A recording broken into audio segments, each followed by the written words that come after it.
విడుదలైన తుది జాబితా. స్కానింగ్ కమిటీ అధ్యయనం. జనసేన తుది జాబితా ప్రత్యర్థులకు చుక్కలై చూడండి. మహిళలు, డాక్టర్లు, వ్యాపారస్తులు, వ్యవసాయదారులు, మాజీ ఐఏఎస్, ఐపీఎస్ ఆఫీసర్లు జనసేన పార్టీ అభ్యర్థం కోసం స్కానింగ్ కమిటీ దరఖాస్తు సమర్పించిన వారిలో ఇలా అన్ని వర్గాల వారు ఉన్నారు అన్న సంగతి మనందరికీ తెలిసిందే. జనసేన పార్టీ తరఫున బరిలో నిలవాలన్న దృఢమైన ఆకాంక్ష వ్యక్తం చేస్తూ 2410 మంది బయోడేటాలను స్కానింగ్ కమిటీకి సమర్పించారట. అందులో మెజార్టీ శాతం రాజకీయాలకి కొత్తే. అందులో రాజకీయ ఉద్దండులని సైతం ఢీకొట్టే శక్తి ఉన్నవారు సంఖ్య గణనీయంగా ఉందని పార్టీ విడుదల చేసిన ఓ ప్రకటనలో పేర్కొన్నారు. దీంతో జనసేన అధినేత పవన్ కళ్యాణ్ కొత్త తరాన్ని రాజకీయాలకి పరిచయం చేయాలంటూ దృఢ సంకల్పంతో ముందడుగు వేశారు. దానికి అన్యూహమైన మద్దతు లభించడం అయింది. మొత్తం దరఖాస్తులు సమర్పించిన వారిలో 80% మంది 50 సంవత్సరాల లోపు వయసు వారే ఉన్నట్లు కమిటీ ప్రకటించింది. ఫిబ్రవరి 13 నుంచి ఫిబ్రవరి 25వ తేదీ వరకు కొనసాగిన ఈ బయోడేటాల స్వీకరణ ప్రక్రియలో శాసనసభ ఎన్నికల బరిలో దిగుతామంటూ 2887 మంది, పార్లమెంట్ బరిలోకి దిగుతామంటూ 323 మంది దరఖాస్తులు చేసినట్లు తెలిసింది.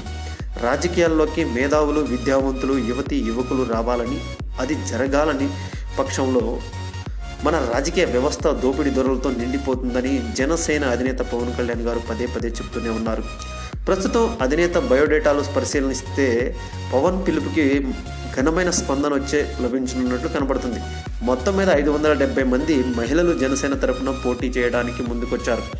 140 మంది న్యాయవాదులు, 113 మంది ఐటీ ఇంజనీర్లు, 65 మంది డాక్టర్లు, 41 మంది లెక్చర్లు, 29 మంది జర్నలిస్టులు, 22 మంది ప్రొఫెసర్లు, 10 మంది సైనికులు, 8 మంది చార్టెడ్ అకౌంట్లు, ఐఏఎస్, ఐపీఎస్ కేడర్లో పనిచేస్తున్న 2 న్యాయమూర్తులు, సేవ అందించిన ఒకరు, పోలీస్ ప్రభుత్వ సర్వీసులో ఉన్నవారు, ఇలా అనేక రంగాలకు చెందిన వారు జనసేన తరపున పోటీ చేయడానికి సంసిద్ధత వ్యక్తం చేసినట్లు జనసేన పార్టీ తెలిపింది.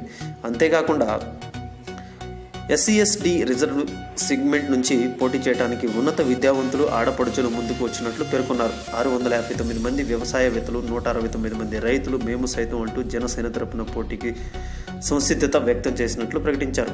మొత్తం దరఖాస్తులు 945 మంది గ్రాడ్యుయేటర్లు, 720 మంది పోస్ట్ గ్రాడ్యుయేటర్లు, 30 మంది PhDలు, పట్టభద్రాలు దరఖాస్తులు చేసిన వారిలో ఉన్నారని జనసేన ప్రకటించింది. అత్యధికంగా తూర్పుగోదావరి జిల్లా నుంచి 275 మంది, ఆ తర్వాత రెండో స్థానంలో కృష్ణా నుంచి 256 మంది, ఆ తర్వాత గుంటూరు జిల్లా నుంచి 243 మంది బయోడేటాలు అందగా అందులో అత్యధికంగా విజయవాడ ఈస్ట్ నుంచి 42, పిఠాపురం గుంటూరు ఈస్ట్ నుంచి విజయవాడ ఈస్ట్ నుంచి 42 మంది, పిఠాపురం గుంటూరు ఈస్ట్ నుంచి పోటీకి 29 మంది చొప్పున ఆసక్తి కనబర్చినట్లు తెలిసింది. పశ్చిమ గోదావరి జిల్లా నెద్దలూరు స్థానం నుంచి పోటీ చేయడానికి ట్రాన్స్ జెండర్ ఒకరు ముందుకు వచ్చినట్లు ప్రకటనలో పేర్కొన్నారు.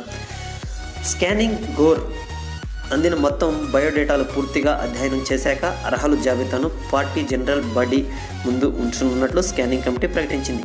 అందుకు సంబంధించిన స్కానింగ్ కమిటీ అధ్యయనం ప్రారంభం అయినట్లు తెలిపింది. అభ్యర్థుల సామర్థ్యం పైన జనరల్ బాడీ అంచనాలు జరిపించి తుది జాబితాను పార్టీ అధినేత పవన్ కళ్యాణ్ గారికి సమర్పించినట్లు ప్రకటించారు.